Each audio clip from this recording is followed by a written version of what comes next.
नमस्कार student, Pratap study point में आपका स्वागत है। स्टूडेंट, आज हम देखेंगे क्लास 12 के एक कहानी जो मोस्ट इम्पोर्टेंट आता है, जो 5 नंबरों में हमारा पूछा जाता है। तो आज हम 5 नंबर क्लियर करेंगे जो 5 नंबरों में पूछा जाएगा। तो हमारा एक फेमस कहानी है पंचलाइट कहानी, जो क्लास 12 के लिए है।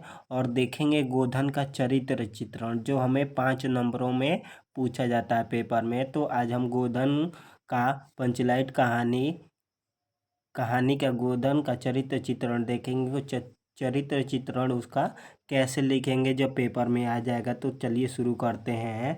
तो पंचलाइट फणीश्वर नाथ रेणु जी की एक आंचलिक कहानी है। यह एक ग्रामीण जीवन पर आधारित है। कि यह ग्रामीण माने गांव के जीवन पर, गांव में रहने वाले लोगों पर आधारित है। कि एक कहानी घटित हुई है और वो कहानी बताया गया है। इसमें ग्रामवासियों की मन स्थिति, जो ग्राम माने गांव के, वासी माने ग्राम में, यानी कि गांव में रहने वालों की मन स्थिति की वास्तविक झलक देखने को मिलती है। तो आगे देखेंगे। तो पहले हम इसी को, हेडिंग को पहले लिखेंगे जब अपने कहानी को लिखेंगे, पंचलाइट कहानी को कॉपी में। तो उसके बाद से देखेंगे योग्यता। तो उसकी योग्यता देखेंगे गोधन के चरित्र चित्रण के। तो योग्यता, योग युवक क्या है, वह एक योग युवक है। गोधन पंचलाइट कहानी का एक ऐसा पात्र है जो अशिक्षित होते हुए भी योग्य है, यानी कि कोई कार्य करने में वह निपुण है। भले ही अशिक्षित हो, पढ़ा लिखा न हो, लेकिन कोई भी कार्य करता है तो बहुत ही योग जैसे करता है, जैसे कि बहुत सही से करता है। तो पेट्रोमैक्स जलाने के कार्य को उसकी बिरादरी का कोई भी व्यक्ति नहीं जानता है। तो जब रामनवमी आती है तो पेट्रोमैक्स गांव के समूहों के लोग जाकर खरीद कर लेके आते हैं। तभी किसी को जलाने नहीं आता है तो सभी लोग कहते हैं कौन जलाएगा। तो उसी समय गोधन को बुलाया जाता है और गोधन ही पेट्रोमैक्स जलाता है।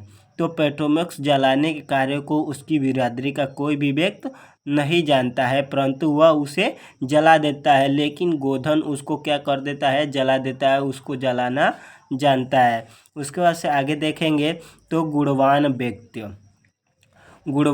व्यक्ति गोधन अशिक्षित होते हुए भी बुद्धिमान है। कि गोधन अशिक्षित यानी कि पढ़ा हुआ न होने पर भी वह अपने बुद्धि से काम लेता है, अपने विवेक से काम लेता है। उसके इसी गुण के कारण टोले का सरदार उसकी सभी गलतियों को माफ़ कर देता है और उसकी सही से बुद्धि काम करने की वजह से जो गांव का सरदार होता है, जो भी गोधन गलतियां किया होता है, उसको क्या कर देता है, सरदार माफ़ कर देता है।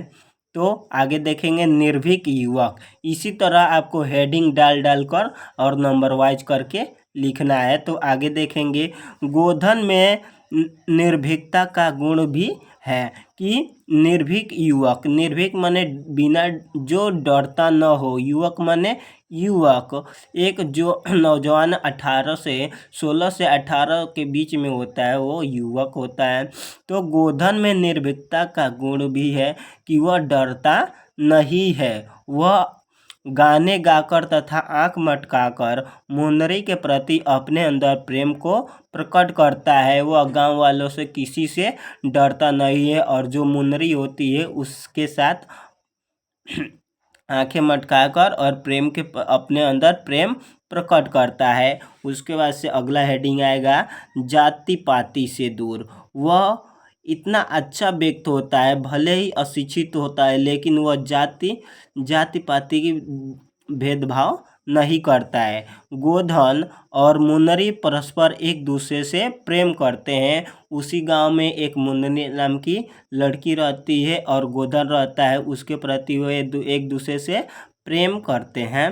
गोधन जाति पाति ईश्वरीय देश आदि के चक्कर में नहीं पड़ता है। वह जातिवाद नहीं करता है और सबसे बोलता है, कोई भी काम करता है तो वह करने के लिए तैयार हो जाता है। तो गोधन जाति पाति ईश्वर्या निसर्य माने जलना, वह किसी से जलता नहीं है, द्वेष आदि के चक्कर में नहीं पड़ता। वह मानवीय गुणों का समर्थक है कि वह मानव द्वारा कोई भी कार्य कराने पर वह कर देता है। उसके बाद आगे देखेंगे तो अतः कहा जा सकता है कि गोधन ग्रामीण परिवेश में पलने बढ़ने वाला उपयुक्त गुणों से युक्त एक आदर्श लड़का है। तो कहानी का अब अंत हो जाता है। तो कभी भी आप इसको एक बार स्क्रीनशॉट ले लीजिए और क्या करिए कि इसको कॉपी में नहीं तो वीडियो को बार बार देखिए, जिससे आपको कहानी याद हो जाए और आप पेपर में जाए तो भूले नहीं। तो और मेरे चैनल प्रताप स्टडी पॉइंट को लाइक सब्सक्राइब और शेयर करना न भूलें। तो ऐसे लेटेस्ट वीडियो पाने के लिए हमारे चैनल प्रताप स्टडी पॉइंट को ज्वाइन ज़रूर करें। और पंचलाइट कहानी के बारे में, गोधन के चित्रण बारे में आपको समझ में आ गया होगा। तो धन्यवाद दोस्तों।